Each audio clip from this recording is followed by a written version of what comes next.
My name is Viktoras Kulvinskas, born in Lithuania. I live in Hot Springs, Arkansas.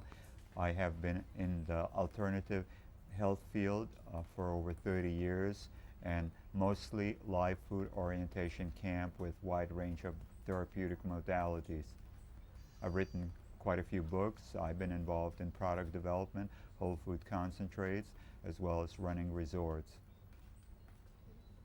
I think the word vitality is very well personifies, metaphorizes what it is all about, at least this event, and hopefully all the other events that will be coming out of the group will be of similar nature. It was vital, rich in experience, networking, budding friendships, getting past the egos. There's tremendous amount of diversity in what is referred to as live food, and as we stay isolated, we tend to think that ours is the way. Now, by coming together, we get a chance to really exchange notes, ideas, and kind of give a more harmonious front.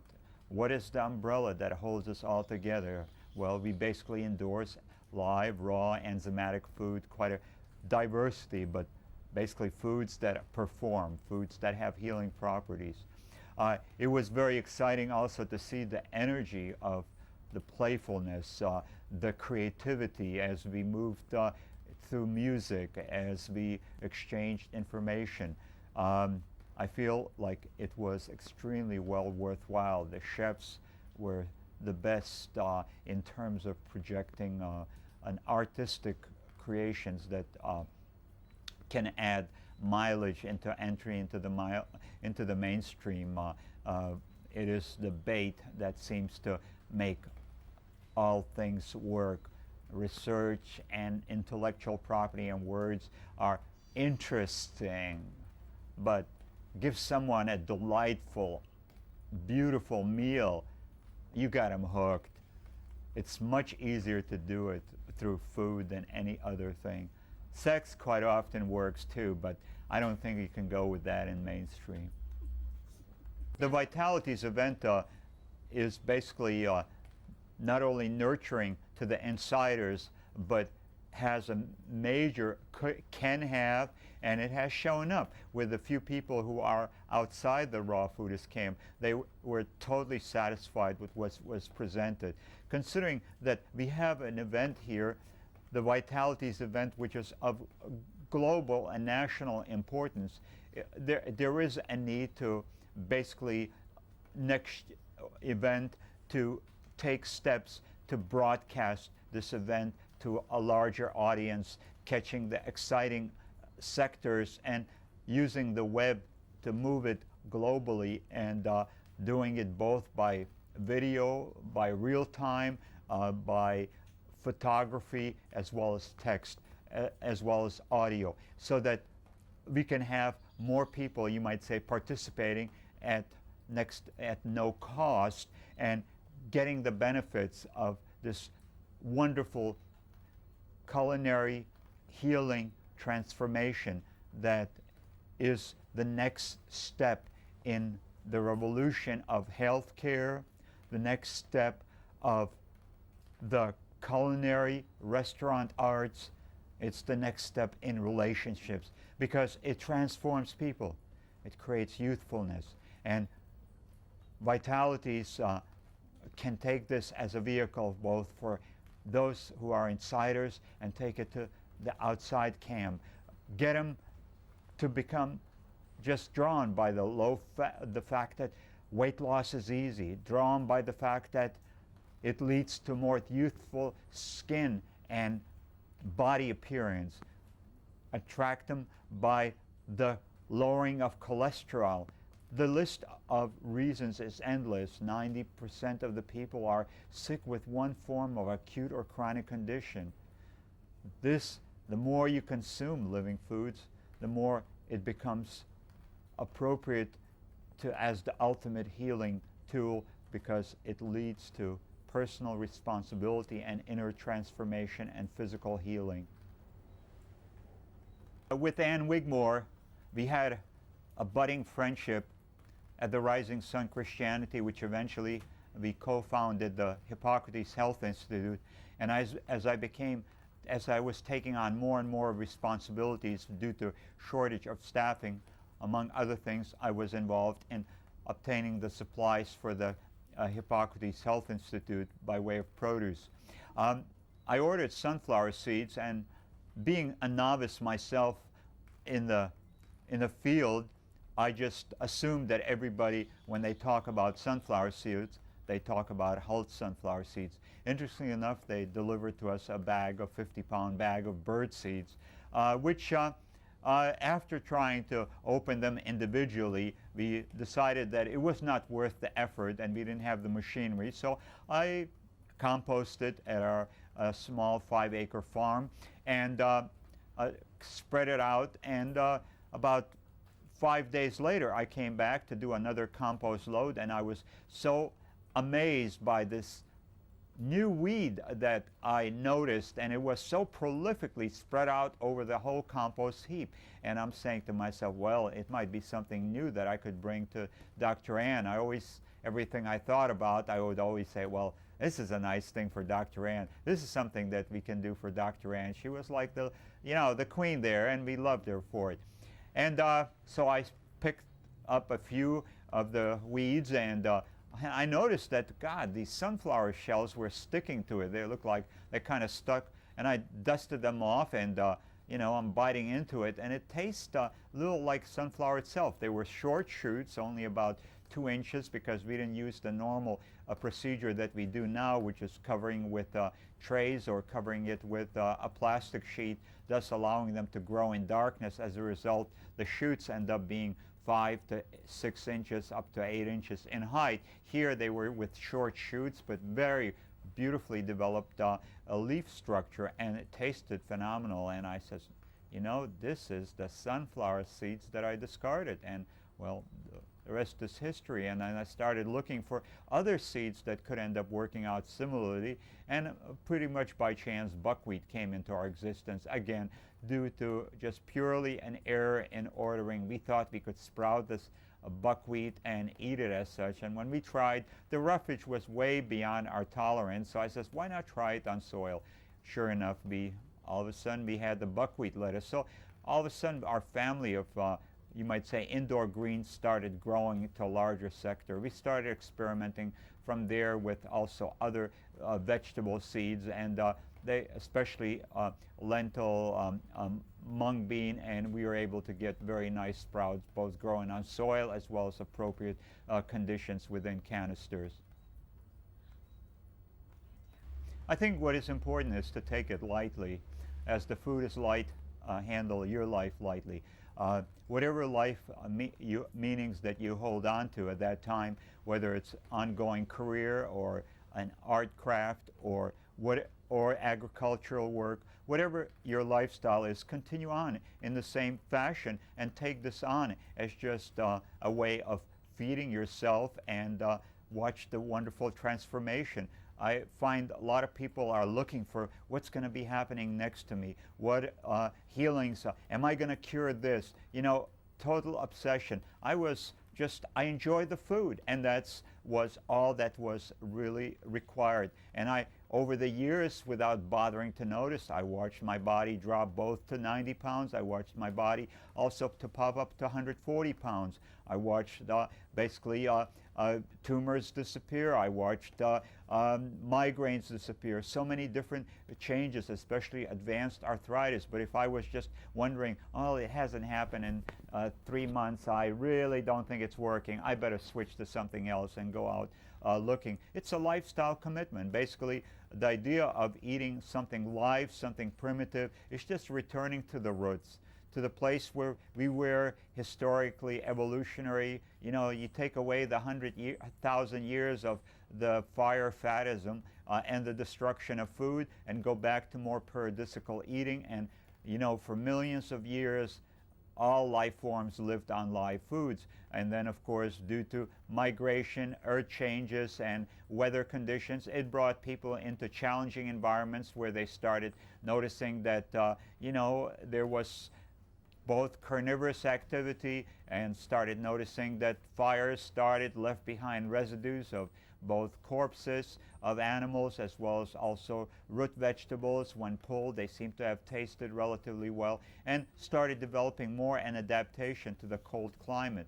But in the warm climate initially where we came from, it was strictly live food. So basically the individual, by just knowing that they're in the right place as far as the dietary choices, get on with your life. Basically be aware, which I wasn't, is the fact that it will lead to some radical alterations and detoxifications of more than just your physiology. It'll have an impact on your emotional, mental, and spiritual life. And you will see it as such. Old fears, angers, which were retained inside of your cellular environment as organic compounds that have the anger vibration, as someone has expressed, hope is a molecule. Well, so is anger, so is fear, so is lust. Everything that we experience as feelings, they have an organic molecular compounds, and they're not excreted fast enough during the time of the experience. So you could be holding on to, and they end up storing in your system. So the detoxification will be on many levels. You'll also surface some of your old memories. The best way to deal with these things is they too will pass. Nothing stays as long as you keep on taking the liquids, eating a light diet. It will flush it out of your system, and before you know it, nothing but pure joy, which is the natural state, just like the baby within a loving family that has come into the surface, into this world, will be totally bubbling with joy. You'll retrace yourself to that kind of an inner innocence and basically experience it as such. So it's a very transforming experience, and you align yourself with what is in Bhagavad Gita referred to as sattvic diet, which is basically live food, and it has with it certain mental and emotional and spiritual characteristics, which all of them lead to happiness, joy, fulfillment, and self-realization. We all have basically a mission, a dharma on this life path, and by going through purification, through meditation, we can get connected with who we really are and what is our special reason for being here, and allow yourself to manifest. Most people end up sedating themselves or accelerating their burning candles on both ends. With that perspective, you end up never being a realized person by living in the now and making a difference. Well, there's an interesting book that was written by Dr. Bernard called Prenatal Origin of Genius. And basically he talked about 4 characteristics for producing offsprings that are basically, you might say, superman or super ladies in nature. In other words, physiologically healthy, vital, and perfect. And you would see with that certain characteristics, more primitive type of nose with wide nostrils, which is indication of very strong heart and strong lungs. Earlobes would be almost to the shoulders. They're basically half an inch to an inch or longer, close to the head. These are indicative of very strong kidney and livers. Iris would be also similarly changed. The head structure would be more narrow toward the chin and quite wide toward the crown area, where it seems like it's either oval or just the opposite in the current culture. Basically, it has to do with degeneration. Eugenics are possible, namely by the mother and father consuming optimal nutrition and going through cleansing and detoxification, eventually coming into a relationship and producing the joy of their love, a partner who is coming out of their 2 unique genetic pools. It will be a child that will be both totally photographic memory. It will have clear-mindedness. If they are feeding the child appropriately, the child will have perfect alignment within the social, the intuitive at-one-ment within the social culture. You won't have fragmentation and asocial behavior. This is very clearly has been shown by many different studies of primitive culture, that once you introduce fragmented foods, police force, jails, judges and administrators of laws become necessary. Prior to that, there's that intuitive at-one-ment that is experiencing each individual as part of a larger whole, and you can't go around doing destructive action. Just like you don't want to do destructive action, the hand will not go around doing damages to the skin or to the toenails. Basically, there's a single unit, and that we are all one connected through love. And live food increases your electromagnetic field vibration. As a result, you become more connected with everyone, and especially your own family and the extension of the family, which includes everyone else. So basically, it is moving toward health, vitality, at-one-ment, creativity, joy, and extremely strong physiological bodies, as well as mental faculties that are beyond any current belief of ability and performance, because we start basically having brain trust. At-one-ment, when many brains fuse together through intuitive, as a result, there's that, instead of having the web, you have the electromagnetic fields of common thoughts and commonality bouncing off and co-creating new models of new paradigm shifts, and that are totally appropriate and harmonious with the rest of the life forms and the rest of the earthly environment, as well as cosmic universe. Mano kraštas yra Lietuva. Lietuvoje dabar turime daug gydymo vietovių, kur žmonės naudoja dėl gydymo ir dėl gyvenimo maistą, kur yra padarytas iš be jokios ugnies, be jokių chemikalų ir valgomas paprastai ir stipriai. Padarom žmonės sveikus ir džiaugsmus, pilnus meilės ir ilgo gyvenimo. Tai gyvena Lietuva! Life food is basically an adventure of expansion of creativity, just as the culture has touched because of seductiveness by many of the different drugs which are alkaloids. Likewise, the best way to increase the alkalinity instead of alkaloids like cocaine, marijuana, and caffeine and nicotine and all these which have a damaging effect is instead go for the alkaloids which neutralize the acidic condition and temporarily bring a blast of energetics, clear-mindedness and focus and hyperactivity. Instead, go for the slow but sure alkalizing through the vegetarian live food diet that continuously brings more and more electrovoltage increase within your cellular environment, thus opening up your chakras, allowing you to tap into cosmic intelligence, allowing you to become at one, to experience more power in each one of your chakras. So you have better digestion, you make love more passionately, you think more creatively, you are at one more with larger groups of numbers. We all can dabble with this. You can always go back to your death and dying foods, but give it a chance, experiment, play with it. Give yourself 3-4 months just eating more and more fresh foods until you're eating all fresh foods, and try that for a period of 3 months. And if you don't buy into this, then of course you can always go back to your more sluggish ways and see if you are not at all pleased with the past experience. A vacation adventure, that's what you ought to call it.